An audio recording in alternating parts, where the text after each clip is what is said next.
essas figuras que aparecem nesses quadros do Brasil Colônia, figuras pomposas, com suas fazendas ao fundo, essas figuras continuam por aí, elas e os seus descendentes? Em boa parte, Porque sim. eu só conheço rico brasileiro que me diz que se fez sozinho, que não herdou nada, entendeu? Só tem self-made man no Brasil, professor. E aí eu fico me perguntando se isso também não é alguma ingratidão aí com esses antepassados que estão nos quadros. Pô. Correto. E mais ainda, é uma ideologia para invisibilizar as grandes heranças. Para invisibilizar que boa parte da riqueza e do poder político no Brasil são fenômenos hereditários.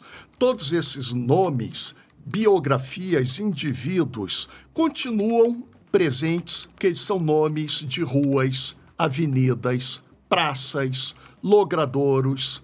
A gente continua vivendo esse passado e os capitais sociais, em termos de recursos, dinheiro e aquilo que é decisivo também para os jovens de classe média, classe trabalhadora, a estrutura das propriedades, das terras.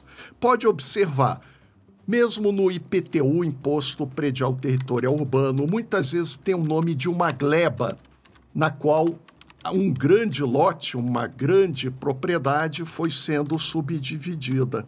Aqui em Curitiba, são de famílias da classe dominante tradicional ou imigrantes que enriqueceram, se tornaram donos de bairros, de ruas e de imensas extensões de terras. Quer dizer, essas famílias não apenas legam sobrenome, mas legam propriedades rurais, urbanas, dinheiro, obras de arte.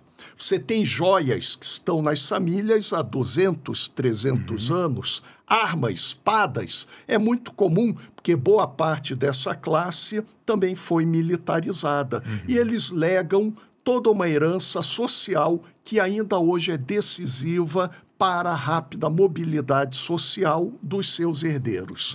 Me permita contar uma outra história. O professor mencionou o trabalho dele aqui no Paraná, tem o livro. Aliás, está ali na estante atrás do Teobaldo, ali, ó. Tá, o livro do professor está em algum lugar ali. Mas meu ponto é, eu lembrei dessa história agora. Eu estava na Assembleia Legislativa do Paraná, era uma época diferente e tal, mas deve fazer aí uns 20 anos isso. E aí tinha um político local, muito conhecido, que já tinha bastante gente, um grupo político assim, muito firmemente estabelecido, já há gerações por aqui, e ele estava lançando um sobrinho novo. Note que eu disse um sobrinho novo, né?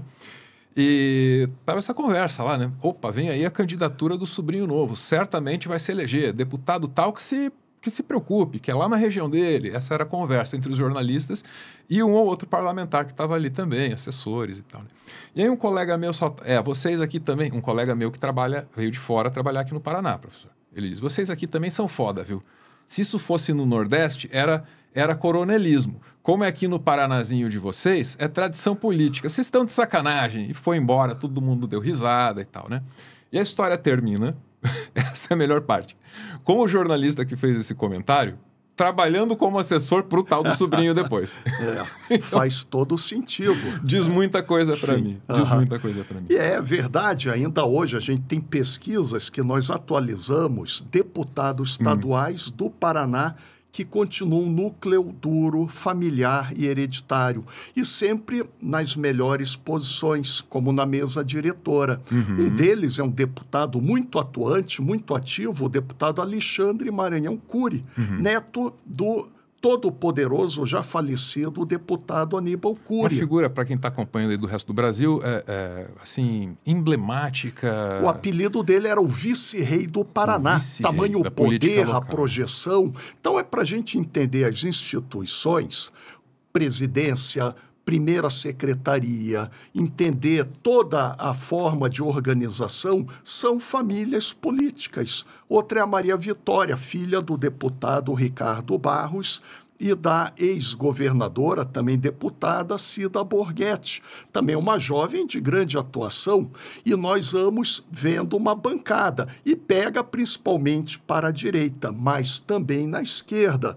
temos deputados de famílias com grande tradição política, como o deputado Requião, que vem de uma linhagem política no Paraná há mais de 5 gerações. E também é um fenômeno que tem que ser estudado, sempre pela genealogia. O núcleo duro da Assembleia Legislativa do Paraná é um núcleo duro familiar e hereditário ainda hoje. Aí basta ler o nosso livro também, Na Teia do Nepotismo, tem toda a discussão, apresenta o quem é quem familiar, a lógica política. É um livro que publicamos em 2012. E muitos falam, professor, continua tudo a mesma coisa, talvez até pior. Continua tudo a mesma coisa e até pior. Bom, a gente está falando de um fenômeno que abarca gerações e gerações Desde e gerações. o início, que a Assembleia do Paraná, afinal, criada com a emancipação da província, 1854.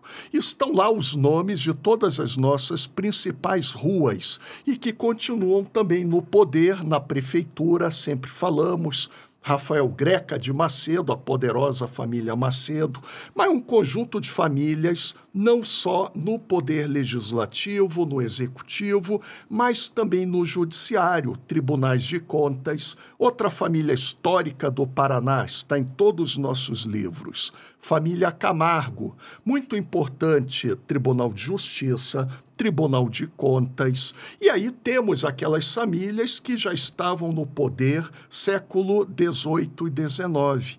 Famílias como Guimarães, que era a família do poderoso Visconde Nácar, que era o chefe político de Paranaguá, uma grande liderança escravista. E são essas famílias que têm muitas vezes projeção nacional do Paraná, como Rocha Loures, caso do deputado, o pai foi presidente da Federação das Indústrias. Nós temos, vendo os livros, um conjunto de famílias que explicam a grande propriedade urbana e rural no Paraná e também quem é novo entra na política, forma uma nova família política. Aí a importância e atualização da nossa tese, porque hoje o governador é o Ratinho, família Massa, o Júnior, mas ele entra na política porque o pai dele era um grande empresário, ele se torna um dos homens mais ricos do Paraná pela mídia, entrando também em programas de televisão, e é um nome que opera como uma estrutura familiar. Logo, é uma família nova, uma família emergente, mas é a mesma dinâmica, a mesma lógica de família política daquelas que estão desde o período colonial.